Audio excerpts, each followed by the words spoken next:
6 minutos nos separan de las 9 de la mañana, seguimos con 11 grados de temperatura y estamos recibiendo con mucho gusto en la mañana de Arriba Gente a Andrea Tuana, integrante de la ONG El Paso y de la Red Uruguaya contra la Violencia Doméstica y Sexual. Andrea, bienvenida, un placer tenerte en la mañana de Arriba Gente.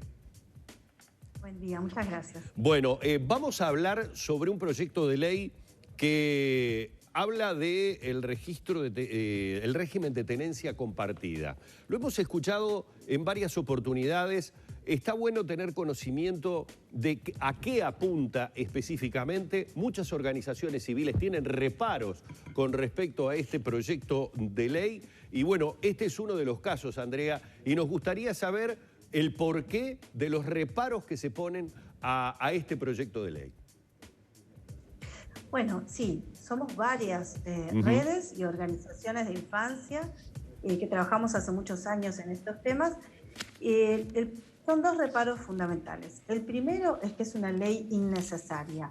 ¿Por qué? Porque es una ley que lo que pretende es promover la tenencia compartida, cuando en realidad nosotros en nuestra legislación ya tenemos legislada la posibilidad de la tenencia compartida, siempre y cuando que los progenitores se pongan de común acuerdo. Eso es como lo primero y fundamental. ¿Qué pasa?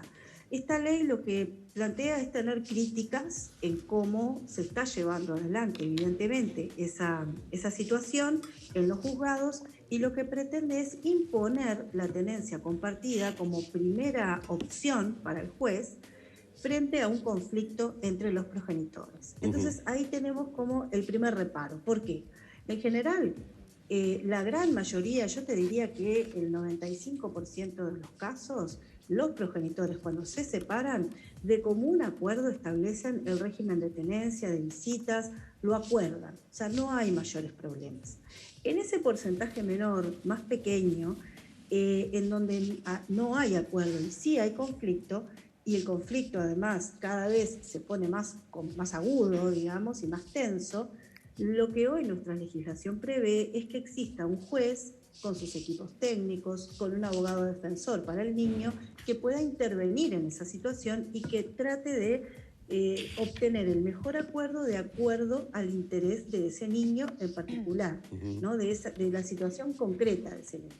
Bueno, estos proyectos de ley no miran las situaciones concretas y particulares y lo que pretenden es que los jueces de primera solución, lo primero que hagan es imponer la tenencia compartida. Andrea, quiero consultarte la diferencia que hay entre la actual normativa, el artículo 34 del Código de la Niñez y la Adolescencia. ¿En qué se diferencia de este proyecto de ley? Porque me parece que ahí hay un cambio mínimo, pero que debería explicarse un poquito más. Bueno, lo que se diferencia es justamente el punto del común acuerdo. En el artículo actual del CNA, del Código, lo que dice es que los progenitores, una vez que se separan, de común acuerdo podrán establecer el régimen de tenencia que más le convenga a ese niño concreto, ¿no? O sea que estamos hablando de un común acuerdo, la tenencia compartida. Y si no hubiese acuerdo, entonces se recurre al sistema de justicia para que, bueno, sean terceros que puedan intervenir en la situación. Hoy lo que se está planteando es cambiar ese artículo y decir que en todos los casos que haya una separación se debe establecer la tenencia compartida. Y si no hay acuerdo, el juez debe elegir como primera opción la tenencia compartida.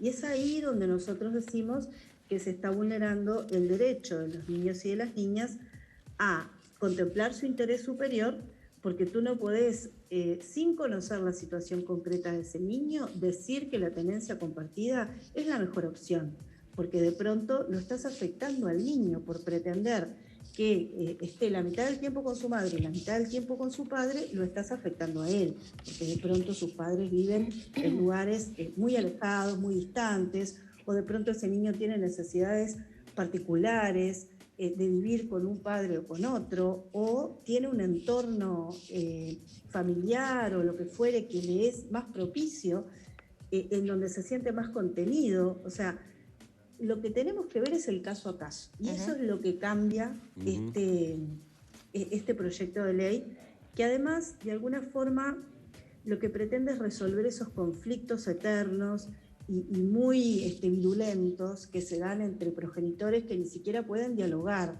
que no pueden ponerse de acuerdo con lo más mínimo.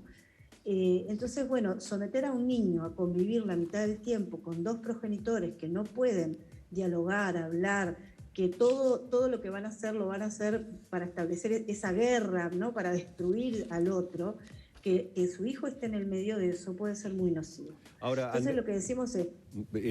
No, termina Andrea, por favor, el concepto, porque es muy importante. Lo que decimos es, cuando hay una situación así, de altísimo conflicto entre los progenitores, y ojo que no estoy hablando de las de violencia, que es otro escenario al que me quiero referir, que es muy grave. Claro. Estas son las donde hay conflicto, no hay violencia, ¿no? Hay dos que están en la misma posición, pero el conflicto es tremendo. Lo que justamente no podemos dejar librado bueno, a partir de ahora se resuelve el problema la mitad para cada uno, no se peleen más, y que el niño se arregle y sobreviva. No, lo que tenemos que hacer justamente, ¿no?, es establecer equipos técnicos que puedan ayudar, un juez que pueda mirar por el interés superior de ese niño, un abogado defensor que lo escuche, que lo conozca, que mira lo que le pase, o sea, más garantías en vez de restar, ¿no?, garantías en esas situaciones. Lo que te iba a preguntar... Y después está el otro escenario de la violencia. Bueno, sí. Ahora entramos en el escenario de violencia porque quiero ir más por el lado de lo común, que me parece que, aunque pueda parecer una tontería, hay que explicarlo más. Yo he conocido casos de enormes divergencias, diferencias como las que tú acabas de hablar, de no dirigirse la palabra, los progenitores, determinar la decisión siendo de tenencia compartida, pero nunca se estableció por parte del juzgado un régimen de que la mitad del tiempo el niño esté con un padre y la mitad del tiempo esté con la madre.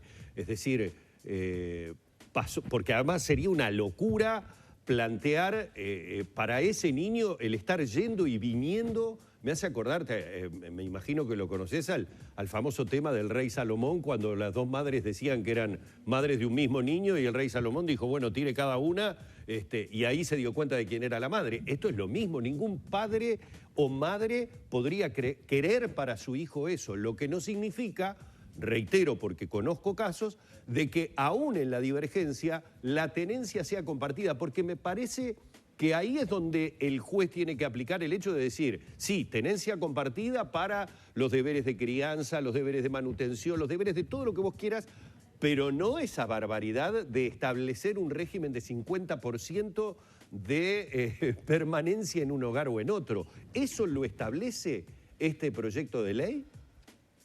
Bueno, eso lo puede establecer, porque en realidad la patria potestad y la guarda de los niños siempre es compartida. O sea, que tú no vivas con tu hijo, porque de repente justamente estableces que de lunes a viernes viva con su papá y los fines de semana viva conmigo, eso no te exime de que vos puedas, junto con tu expareja, resolver todos los asuntos respecto de la vida de tu hijo, a qué colegio van a ir, acompañarlo al médico, estar atento a todas sus necesidades.